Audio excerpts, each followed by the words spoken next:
28 reviews later, time didn't heal anything. Let's talk about it.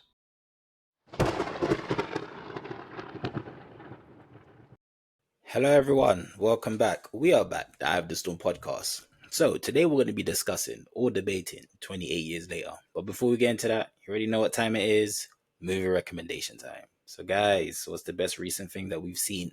So, I watched Magazine Dream, which comes up with a little bit of controversy, of course, with everything that happened with Jonathan Majors in the past year or so. It was always a movie that I wanted to check out just because it was, praised so highly when it was going around the film festivals and stuff. And of course, despite all the controversies, Jonathan Majors is a really strong actor. So I just had a bit of time and I put it on and I was like, okay, let me see what all the hype was about in this movie. And it's probably not for everyone. But just because of something of the type of movie it is, where you have a character and he's constantly, I wouldn't even say he's being beaten down, but he's struggling because of his past and, because of a trauma experience as a child, which has then led to strong social disconnection for him, feelings of like isolation, not belonging and social anxiety and things like that. And then the film just follows him trying to maneuver and trying to sort of operate in this world. It's quite brilliant in terms of the performance that Jonathan Major gives, but it's also quite depressing just to kind of see how everything plays out and how you can be perceived. There's like, a really interesting thing where he like meets a girl and, there's the perception of how you are from when someone, first sees you. But then when you actually speak to someone, you actually sort of understand the psyche and how challenged they might be, or just because of like the circumstances and whatever. I think overall it was like, a really strong performance. I'd liken it to, the first Joker movie. It's pretty dark at times in the movie as well. It's definitely a heavy movie and one that you probably wouldn't watch multiple times. But if you were just kind of wanting to watch something where you're seeing the character, and I'm kind of like going over it because I don't want to like spoil anything and I don't want to give something too much away the movie. But it's just a great portrayal of someone that doesn't fit into society and how that pans out for their life. I'm a fan of Jonathan Majors' work. It's just that trailer looked boring, so I just never thought. You know what I'm saying? I just said to myself, yeah, I ain't gonna watch it. But after hearing what you're gonna say, I would think I'll check it out. I don't know. I'm a bit 50-50, but I think I'll check it out. Cool. So for me, I actually rewatched this film called Back Country about a couple that end up going camping and then they're faced in front of a bear. So it's a survival film. There's nothing really that's done that's like out of the ordinary or something that's unique. Like it's pretty much expected in terms of like sequences of events. So it will turn out the way that you expect it to turn out. It's a fun film to watch, but it does get a bit gruesome at times. Overall, fun film. I recommend Backcountry. So I watched Wind River, which is a 2017 crime drama movie. It is set on an Indian reservation in Wyoming. And essentially, a dead woman is found in the snow in the middle of nowhere. And an FBI agent is called in to investigate the case. It turns out that she died from the results of injuries that point towards a very gruesome death. The story essentially follows the FBI agent, a tracker who works for the Fish and Wildlife Service and who knows the area, and the chief of the native police who has jurisdiction within the reservation.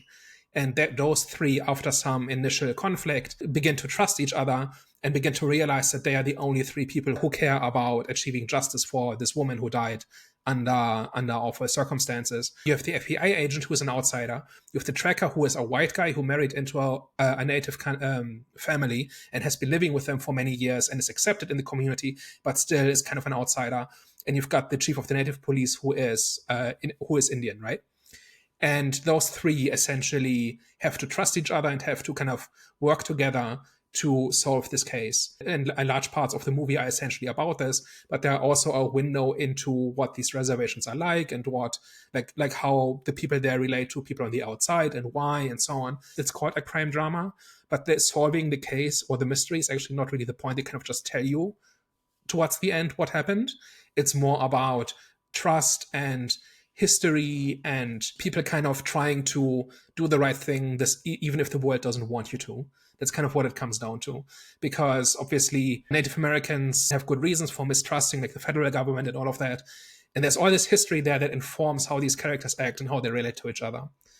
And it's very heavy, it's very emotional, it's very well acted.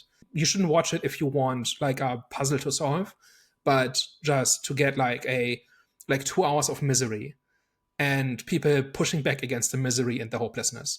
That's what this movie is really good about. So that's my recommendation for the week. It's a lot of depressing and miserable films this week. Looks like it's time for the main event. 28 years later, Daniel, please may you do the honors and give us a synopsis. So 28 years later is kind of a sequel to 28 Days Later. It picks up 28 years after the outbreak of the rage virus. It follows a Scottish community who live on this island off the coast of Britain, who have survived in the zombie-infested Britain that has been quarantined by the rest of the world. And the story essentially follows this 12-year-old boy who is kind of growing up in this world, and he has never known anything else. And he kind of goes through this coming of age ritual that kind of makes him a full member of this community, and that kind of teaches him what life is like and what he has to do to survive in this quite bleak and desperate situation. He has this sick mother, and he finds out that there is a doctor somewhere on the mainland, and he essentially goes out on a quest to find him in the hopes of curing his mother.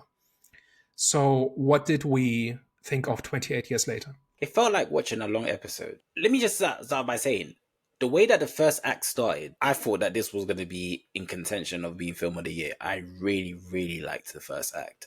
I'd say I really, really liked from the first 30 to 40 minutes. I was like, yes, this is looking good. But then when it drifted off to the main story, that's where I felt like it became a long episode, especially with the way that it ended. That being said, I wasn't angry at it. I just think it wasn't as good as the first 40 minutes. I think the way that it ended, that plot, even though that plot was the ending, that should have been in the film. Because I do understand that there are, of course, the way that it ended, there's going to be another film. I think people are saying there's like going to be like 2 more movies after this. Clearly, the way that ended, yeah.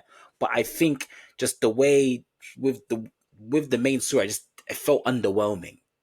For me, it really felt underwhelming. I was like, I wasn't mad at the transition from what I thought the film was originally going to be, because the way that it was marketed, it felt like it was going to revolve around, obviously, the Craven guy. I didn't even know the Craven guy had a son in this, obviously. So that, you know what I'm saying, they didn't really show that in the trailer. Maybe they did, I just wasn't paying attention. So I thought it was going to revolve around him, but it didn't. So I was like, which I wasn't too angry about, but it's just the way that it ended and the way, just the storyline they chose to go with. I was like, okay, that's cool, but there should have been more. And the ending should have been in the film. So they should have continued after what happened at the end to kind of make it feel a bit more complete.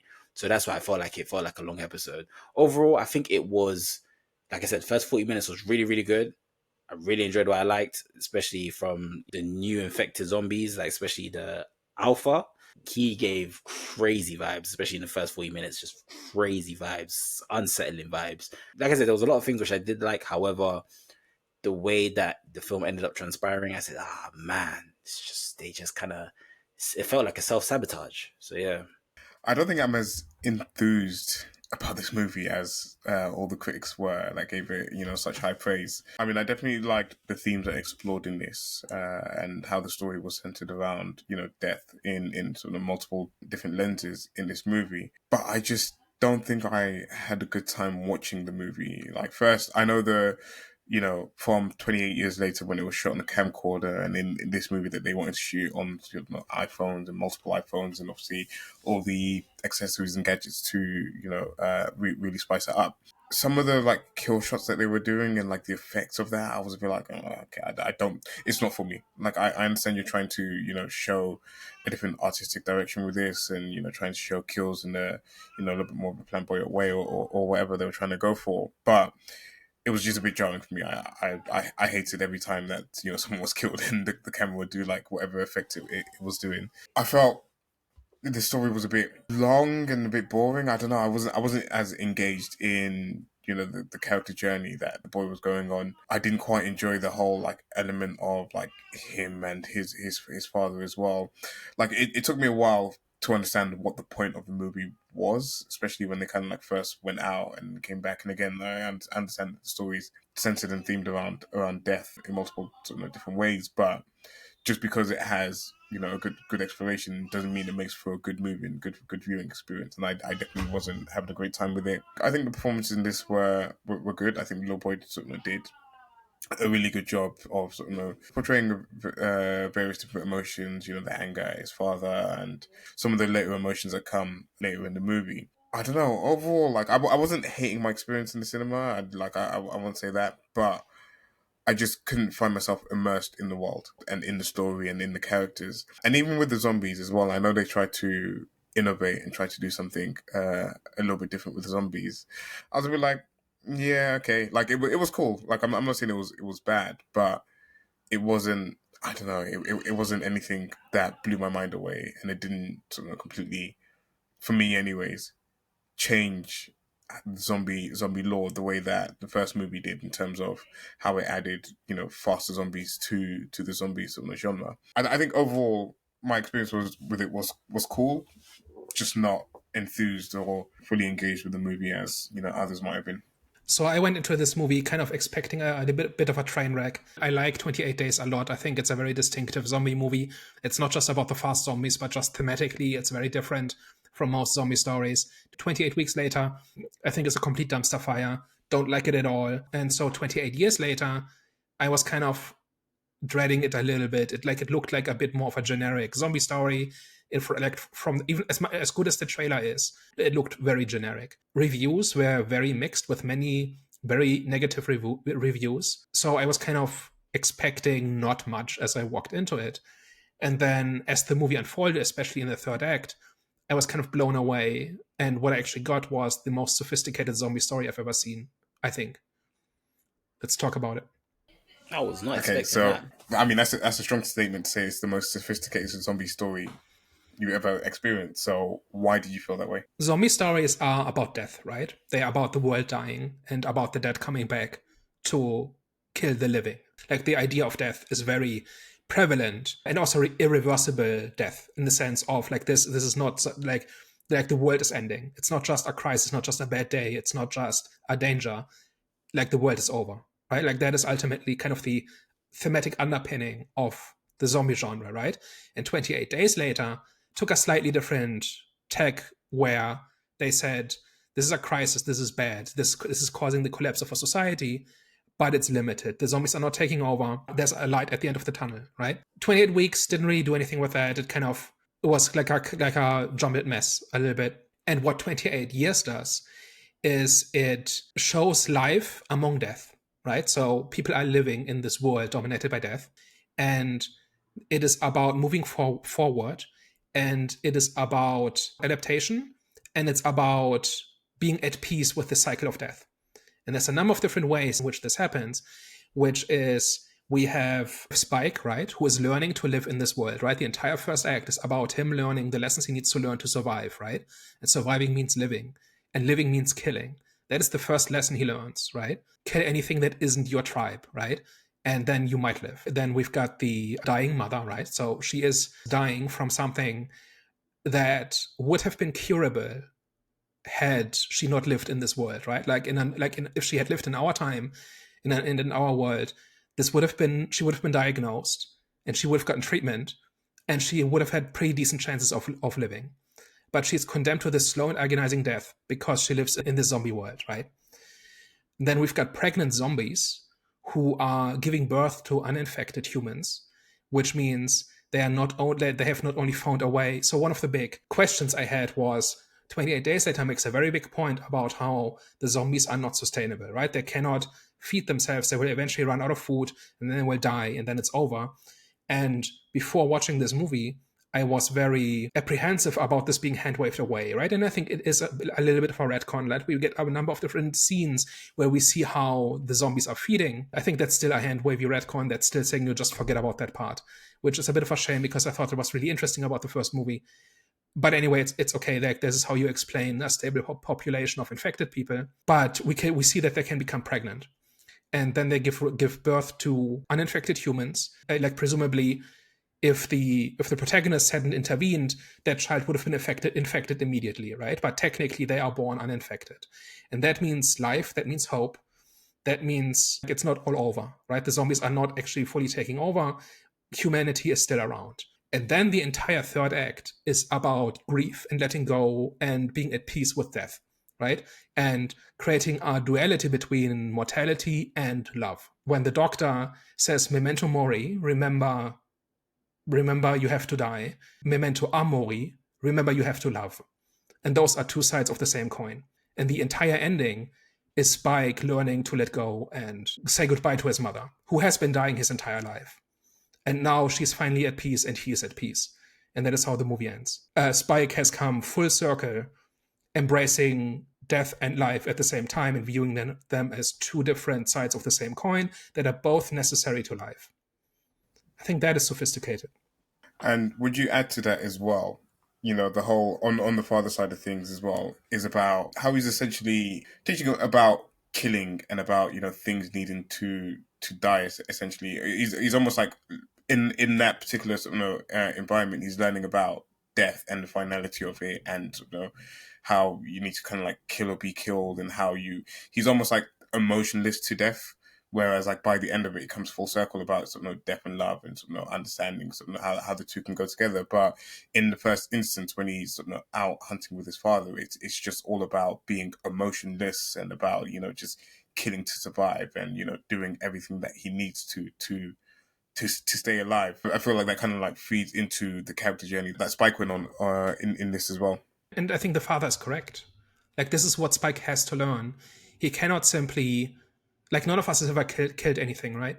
Is that fair to say?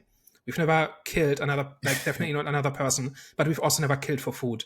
And we've never killed in self-defense, like a wolf because it attacked us or somebody we cared about, right? This is not part of our life, but it is part of Spike's life.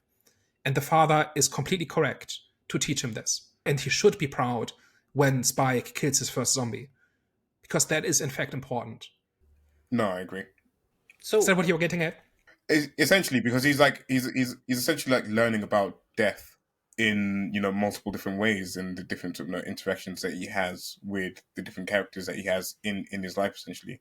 So yeah, it was like how his father was teaching him that element of death, whereas like with his mother, it was like a little bit more of a softer kind of like grieving and acceptance, and that whole like remembering and continuing that on, essentially. Whereas like again on the father side, it was more the survival side of it and how you have to kill to survive, essentially.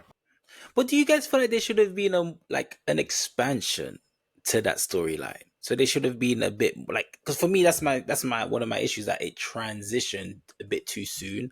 I wanted to kind of see that. I wanted to kind of see more of that like evolve. I'm sure it was intentional, because obviously it might have been like a reflection of what society is like at the time. Because like you say, he's gonna have to learn quickly because he's learning very young. So that does mean he's gonna have to learn quickly. Obviously, the way that translate into him needing to learn quickly because he's learning very young. So I do understand why maybe in that aspect, the transition from him becoming a boy to a man, well, he had to kind of learn himself how to become a man. But you get what I'm saying, that transition kind of happened quickly because it falls in line with obviously the film and the theme of the film.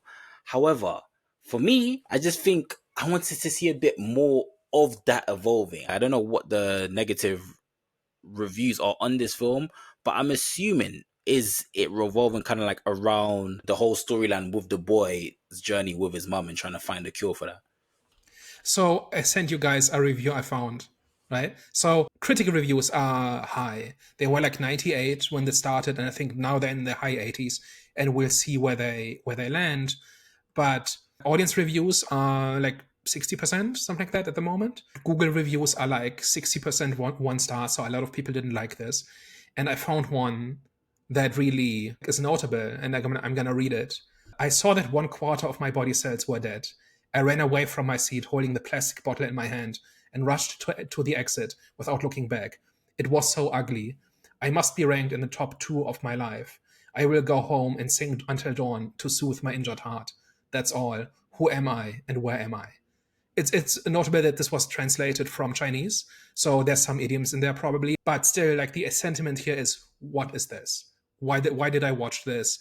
Like, why did they just not make a proper zombie movie? So in a recent video about The Returned, we kind of talked about the difference between a zombie movie and a movie with the zombies in it. And I think the zombie movie genre, especially, is something where people have very specific expectations about what kind of plots and characters and themes they get. And this just does not care. It does its own thing, and you may like it or may not. And it gives you some zombie kills and whatever. And like the zombies are traditional zombies, and like the fast zombies are very much out of the first movie, and the other types of zombies we see are kind of like things you've seen in other zombie stuff, right? To the point where they're kind of video gamey. Like, really, we have alpha zombies. Like, couldn't you have come up with something better? It feels like a video game end boss, right? But point is, if you know other zombie movies, you have certain expectations about what kind of movie this is, and this movie is not that. It is simply a world with zombies in it, and it uses the idea of zombies for something thematically completely different. And I think the negative reviews come down to, this is not what I expected, this is not what I wanted. And that's fine. Nobody has to like a thing, right? Like, if this is simply boring to you, then that's fine. I'm just saying this movie is very clearly trying to do a whole bunch of things, and it uses zombies as a tool to explore those themes, specifically about how people handle death, right? And how people live with death, which is not typically something that zombie movies go to. And for me, that is why it's such a positive reaction. Like that scene where they are with the doctor and they're saying goodbye to each other, and they come to realize what the situation is and there's not going to be a cure and so on. The entire cinema was dead silent. Nobody said a word. Nobody breathed. And then when people walked out, people talked like they were stunned. Like, you need to be open to accepting this movie on its own terms. And not everybody is going to want to do that.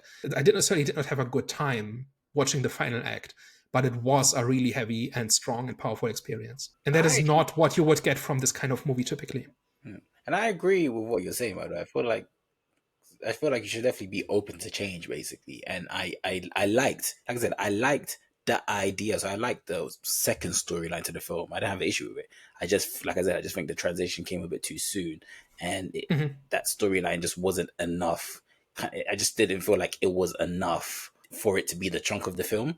That was just my issue. But I do like like you said, I do like everything that you said. I do like the kind of like fresh perspective, and they tried something else. They tried something new, different, something that deviates from the norm. I think for me is that I just never really fully connected to the characters completely, and I wasn't behind this journey that they were on. And I understood the boy's desperation to save his mother, but I just never had that empathetic reaction to his situation, because I liked what was going on. I liked what the idea was of, again, him trying to save his mother and fighting so desperately to stave off death and prolong his mother's life. It's a feeling that a lot of us will experience, or like everyone will experience at some point, where you have someone that's close to you that is in a situation where they won't recover from, and it's like that desperation, is that feeling of helplessness, and wanting to try and do everything that you can to save them, even though ultimately you can't.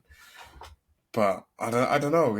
I just never really was fully on board, and I can't explain why, because I feel like the movie does a lot of the right things in terms of its themes and how it's sort of trying to showcase it through its characters, through the world. But there was just something missing. How did you feel about the first 20 minutes of the film, in terms of like the father and the son's journey? I was cool with it. I was like waiting to see where it was going to go. I haven't seen the trailers briefly, and I never really sort of fully watched some of these trailers. I kind of thought that they were just going to go on an adventure, the both of them, and kind of get not lost, but end up in sort of various different situations, and they'd have to, I don't know, go through like whatever character moment. So when they made it back, I kind of was like, oh, okay, so like what is this movie about, and like what are we trying to sort of do with this movie? And then, of course, it's sort of everything that came afterwards happened. But I thought it was interesting. I thought it was quite well done. And it was actually good to see some of the, not callbacks, but some of his teachings and some of his learnings that he had, through that experience with his father, play out when he was on the adventure with his mother. One person, like, staying behind to shoot, like, the zombies that were near the front, and sort of kind of, like, taking that in turns and whatever, and just sort of being sure in his kills later on in the movie. So it was all fine. It was all well done. I do think there are a number of very serious problems in this that I think make it harder to get into the story, and that I don't think need to be there. I don't like some of these things are there because that's just what the story is about, but other things are just there because they're just weird choices. So, for example, when Spike decides to go out with his mother and kind of sneaks out, essentially, it feels a little bit abrupt. It feels like we are now in a second movie, right? Like it does not. I did not feel like the transition was done very well, where we had one kind of story up until like the entire trip out and return and the party, and then he finds out that I don't remember exactly what it was. He finds out. He He's finds his out father. that his father knew about the doctor existing, that there's a doctor out there, and he reacts so abruptly and so quickly and so radically that I did not really buy it. Like I have no problem with like that, like the big picture stuff, but it's more like those couple of minutes where he makes that decision and actually then goes out into the mainland. It felt forced. It felt abrupt. It felt like not gradual. There would have been ways to kind of foreshadow this. Like, for example, they like he might have said like be more about let's go out and see what's out there, and hey, maybe there's a doctor, and maybe could have been foreshadowed that this town lost their last doctor 10 years ago, and they think there are no doctors out there, but there might be one two towns over. And why are we not going out? There seems to be no trade. There seems to be nothing. Every town seems to be just on its own.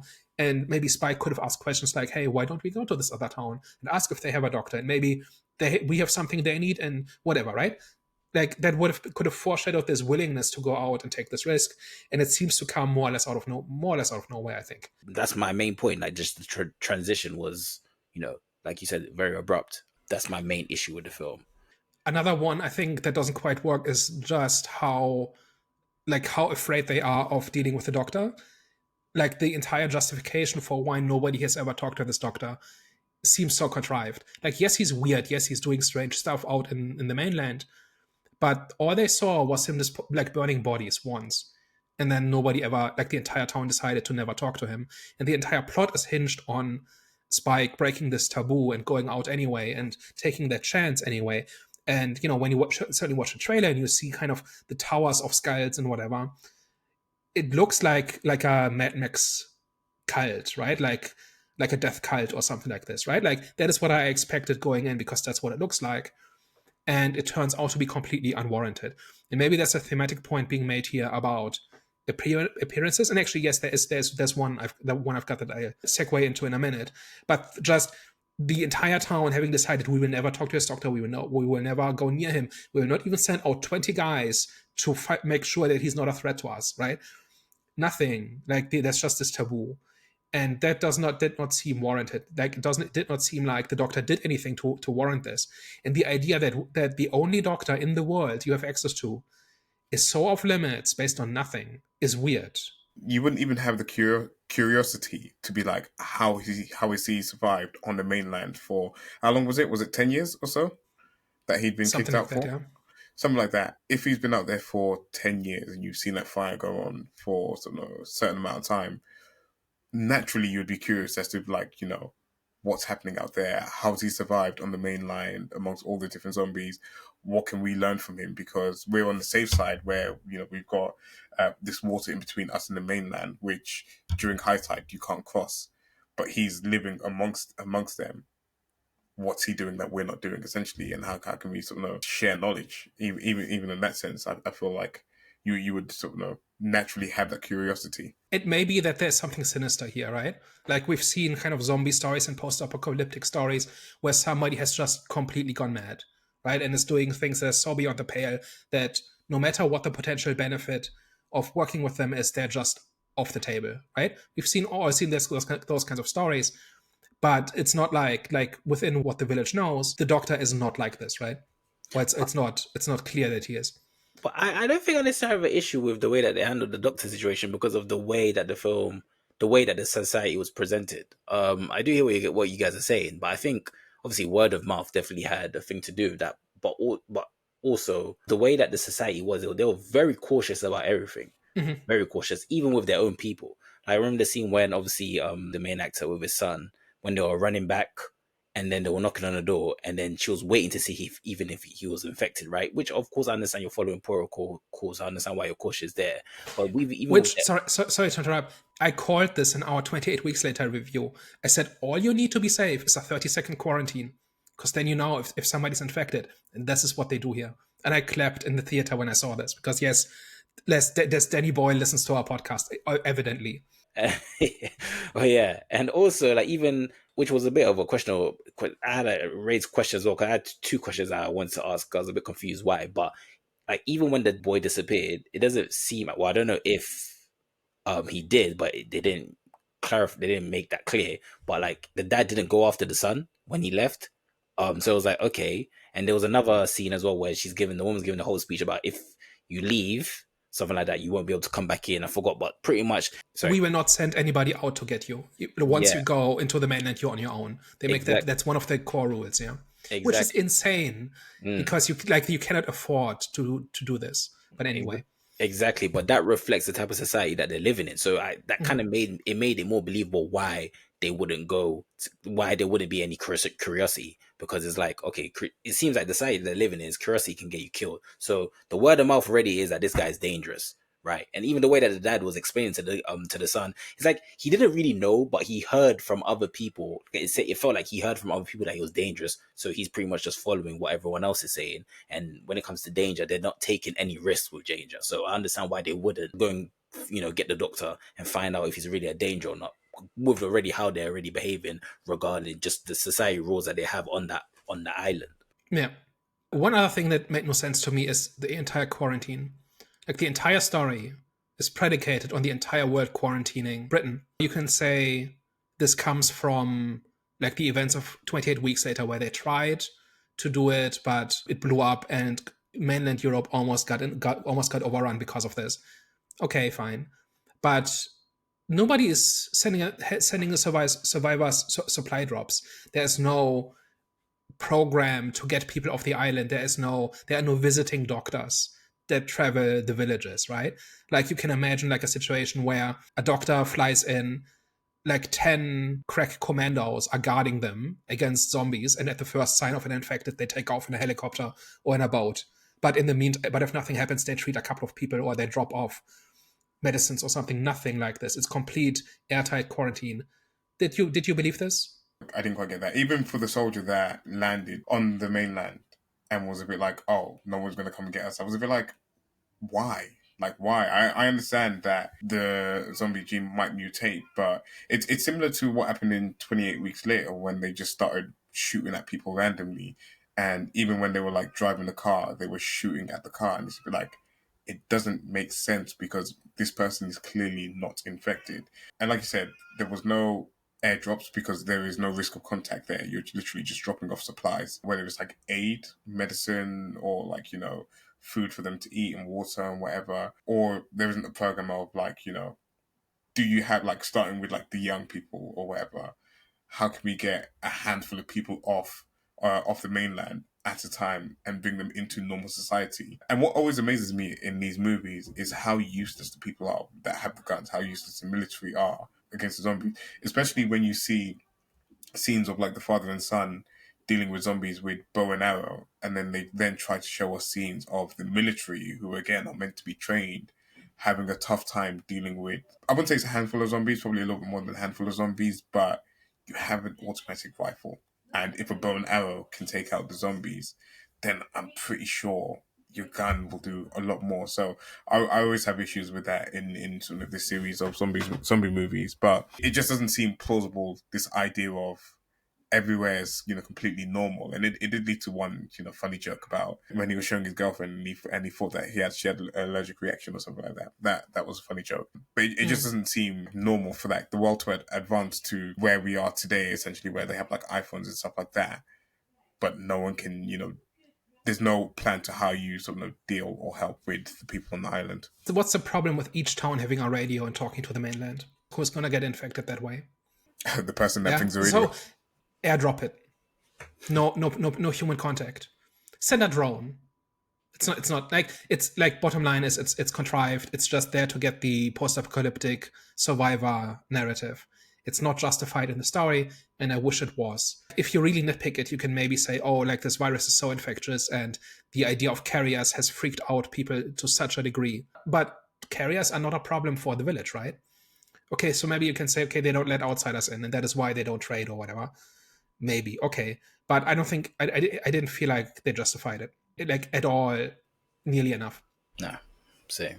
So Yeah. I had a quick question. Because there was a moment which I thought was going to be an important moment, but it ended up not being an important moment.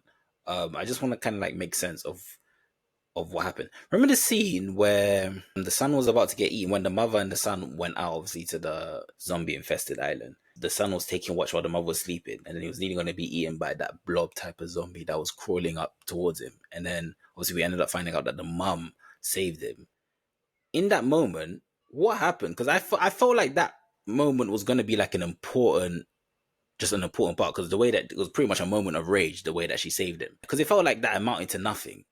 Was that just a sign of, like, you know, her amnesia? Well, I don't know if it was amnesia, but yeah, amnesia. I'm sure because she was forget what's happening, or was that supposed to be something? So she had moments of clarity, right? Like she had good moments or she had bad moments. And that is why initially I thought she had dementia or something like it. And it turned out to be something else. So first of all, I don't believe that they would just sleep out in the open.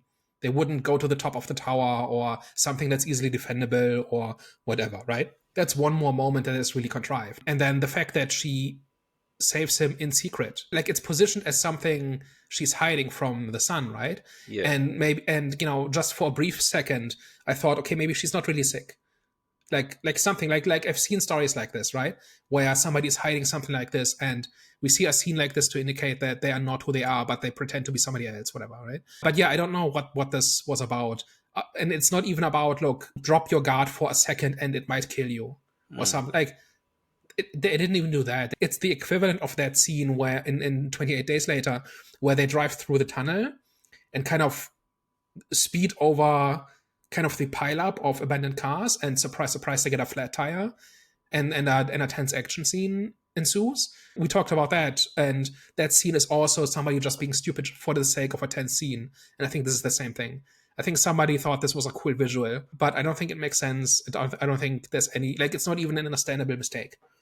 I think it's just there. I thought that was a cool scene at first, and until obviously it mounted into nothing, because obviously she's presented as a helpless, you know, as a helpless woman, and then all of a sudden she goes freaking superhuman and does a mad thing. So I'm like, whoa, like. I think if anything, it shows, you know, a mother's strength. If I'm trying to like apply some context to it, it's like the love for her kid and the mother's strength, where you have her in her weakest moments, and he's doing everything he can to care for her, but ultimately, like, she still, you know, found the strength, even though, like, you know, she's in whatever condition, she's dying, she's confused, but in that moment of danger where he was, you know, in trouble, she still stepped in despite a condition, is the only thing I can kind of apply to that.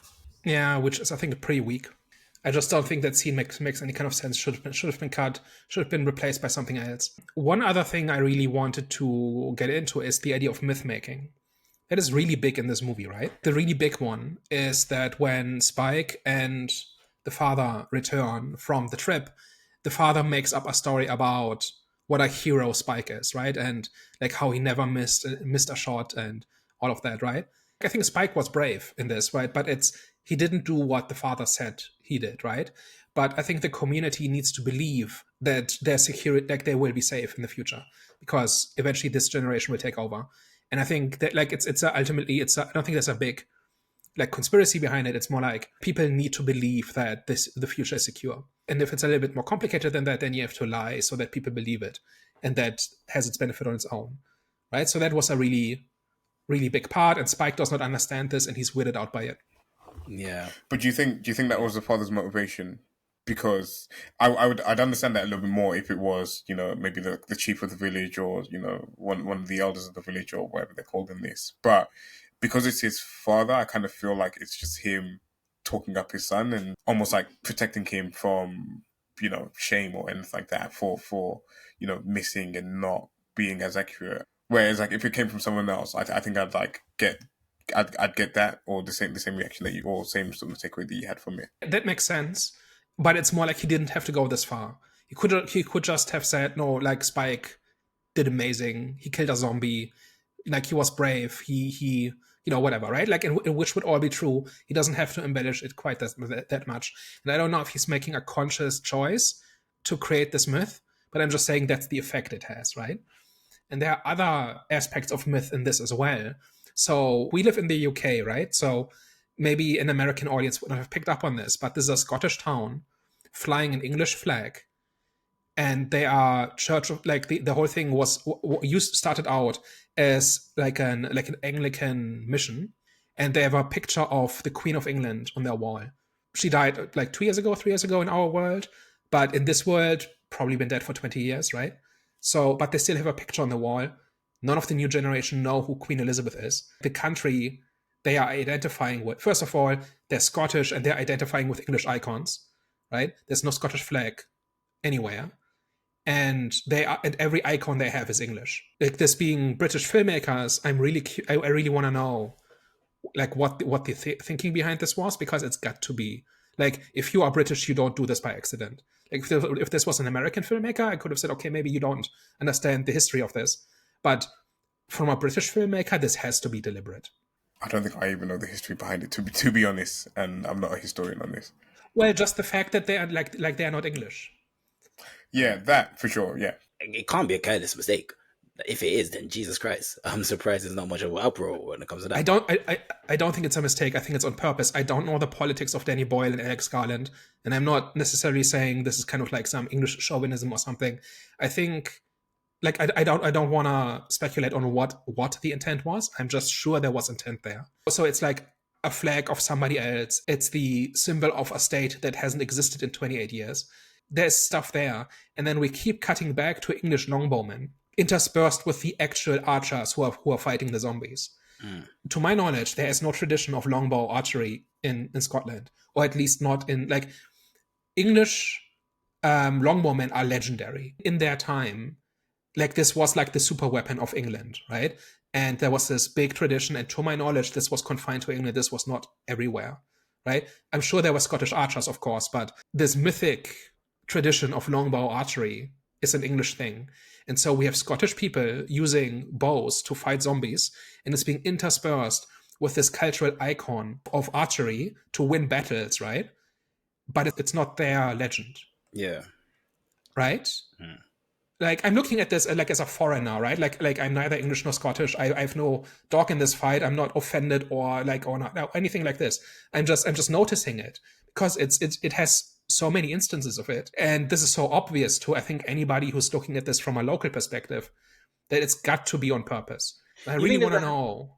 Do you think there's a hierarchy, as in, like, the island is underneath, which I'm pretty sure, which if there is, then obviously it'll be shown in the next film or after that. But do you feel like there's like a hierarchy that is just hinting that, okay, that this is controlled by, I don't know, but like it's controlled by, let's say, British government or something like that?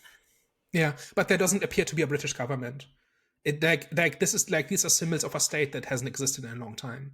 Yeah, but that's the point I'm saying, because if they're giving us these, because like you're saying, there's intentional what they're doing, right? But could those be hints, as in, like, there's higher ups to the island? Because I don't know if they mentioned their situation in terms of, well, what was the view? Was the view that they're the only one that existed? They know about other towns, but they don't interact. Okay. Did they say the reason why they don't interact? It's dangerous. Okay. It's really in your face. Like, it's really obvious, I think. The point is, it's repeated over and over. Yeah, the point is I'm trying to make is, like, are they pretty much like colonized, for example? Is what I'm trying By to. who? They What are I'm doing, saying, like, is there like higher ups? Is there like higher ups? Is that the hints that they're trying to give? I don't know. That's what I'm just saying. That's what I'm trying to. I'm just trying to fish out any ideas or possibilities that it could be. So when they prepare for the party, they bring out like relics, essentially, right? And if you read the banners that they bring out, this was in like a Church of England mission before the collapse. And so all of their symbols come from that. So one way of possibly interpreting this is that the symbols mean whatever people believe they mean. And to these people, they mean community. The English flag is not the English flag, it's their flag. It's the flag of their town. And nobody cares about anything beyond that. I don't know that fits with the idea of the longbowmen, right? You would think that kind of things get more local in this kind, like they draw on like local imagery and local traditions and local symbols, right? But they don't. They take somebody else's symbols and then build their identity around that. Just really interesting, I thought. I'm sure there's a graduate student out there, walking like a Scottish graduate student in film theory or literary criticism, having the day of their life right now. They're furiously typing their thesis over this, and I want to read that at some point. It's like it's there. I just don't know what it means.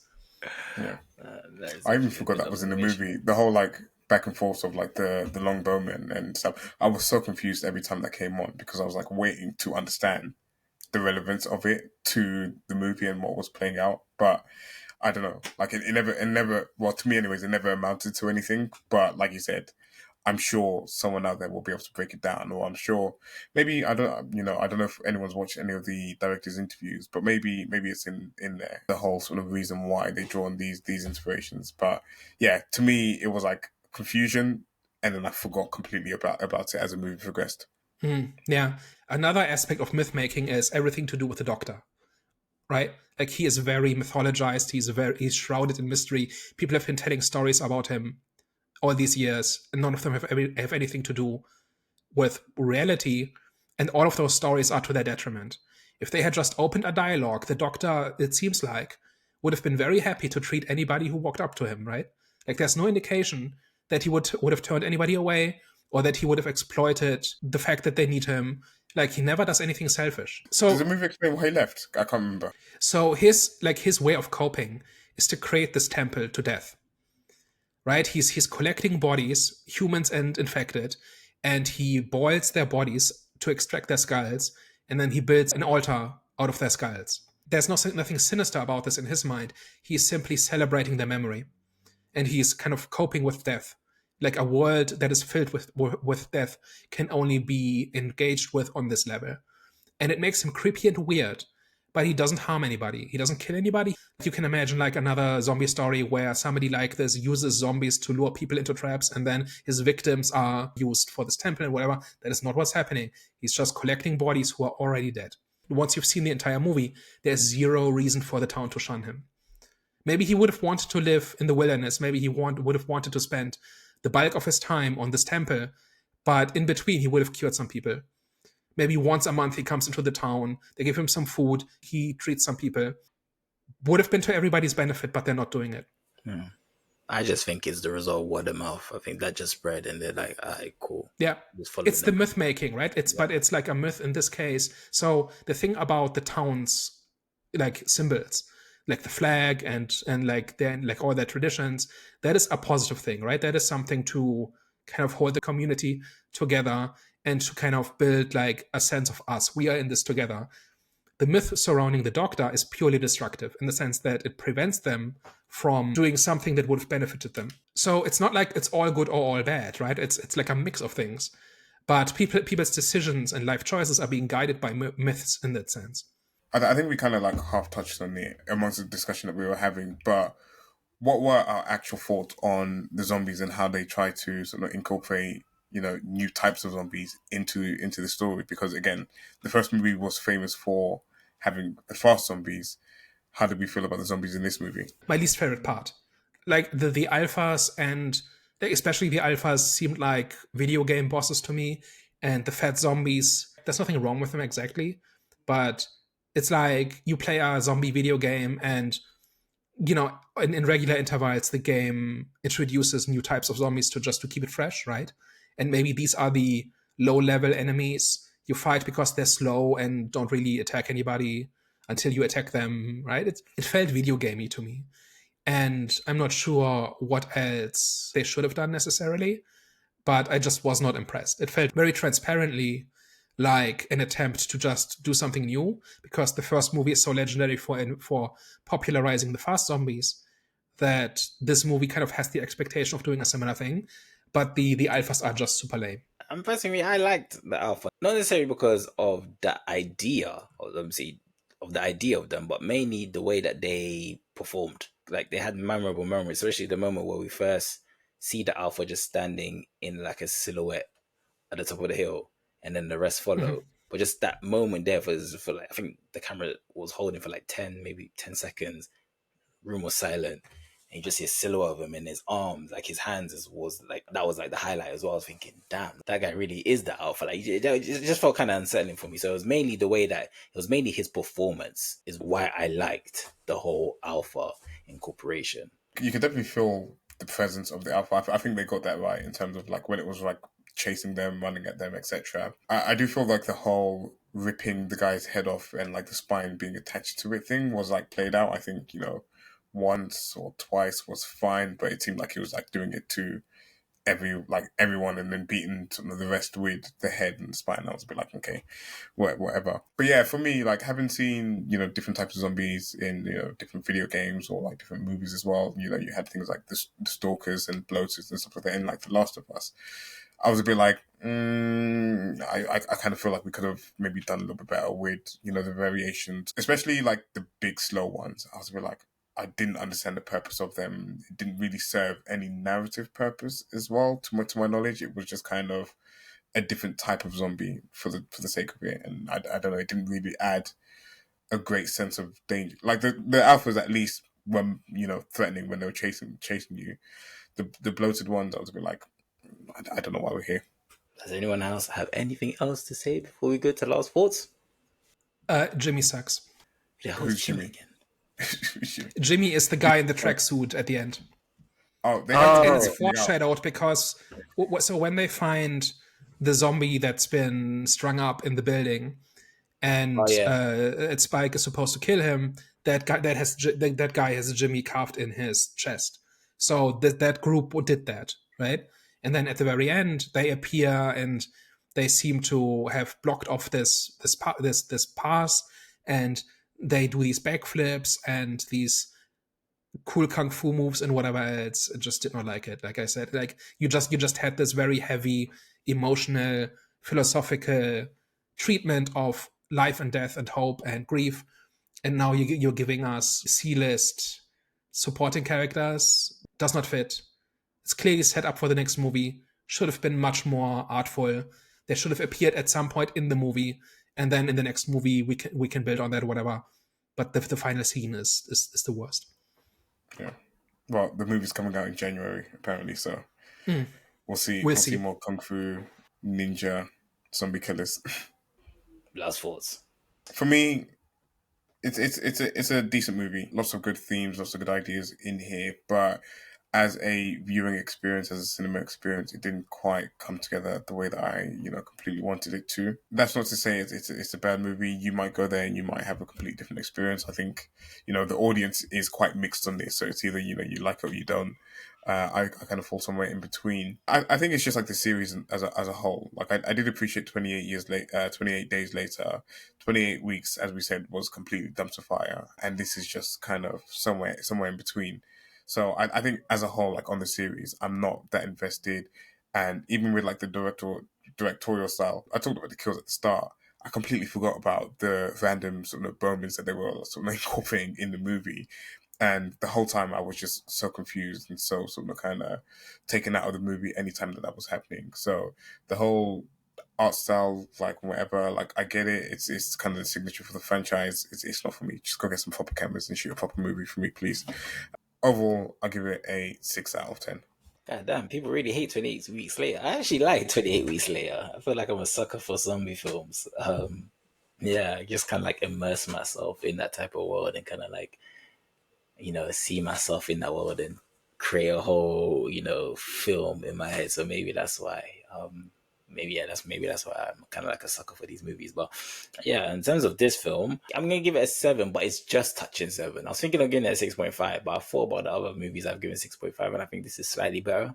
And I think the reason I'm gonna give this one is a touching 7, just touching 7, mainly because of the first 20 minutes. Even bits with the mum and the brother, it was still good within the first 40 minutes. So I think, the first 40 minutes is why it's getting a 7. I had a really, really good time with the first 40 minutes. Second half was cool, but like I said, it was a bit undercooked. It was good.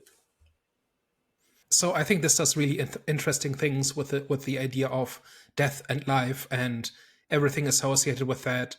I think it uses zombies in a really effective way to create an environment in which that drives the lives of the characters and what's on their mind and why they do the things they do. I think the characters are overall good. I think like I like Spike, I like the father, I like the mother, I like most of the characters involved. Like even Eric, we didn't talk about Eric very much, but I think he works. I think he fits into the story, and he's not likable, but he's appropriate to what he's supposed to do and what he stands for. I think there's a bunch of weird choices in this that kind of drag down the movie, and I'm kind of okay with a movie trying some things, but and if you try stuff, some of it is not going to work. But like there's some really obvious stuff here where in editing they should have said, yeah, okay, we tried, didn't work, let's not do it. If that had been fixed, then the movie would be better and feel a little less janky overall. But I'm glad I watched it. I think it's the most interesting and sophisticated zombie story I've seen in a long time in a genre that's kind of self referential and a little bit samey. This movie does something different and importantly succeeds at what it tries to do. So overall, I give it 28 out of 28 plus 6. All right, cool, guys. Thank you very much for tuning into today's discussion. If you've made it to this part of the video, thank you very much for rocking with us. We always appreciate your support. Of course, if you liked everything you heard and you enjoyed our discussion, you should probably tell a friend. And if you hated everything and you thought we were just chatting a bunch of bloated zombie nonsense, you should probably tell an enemy. We are the Eye of the Storm podcast. All right, guys. We'll see you next week. Au revoir. Ciao. Bye bye.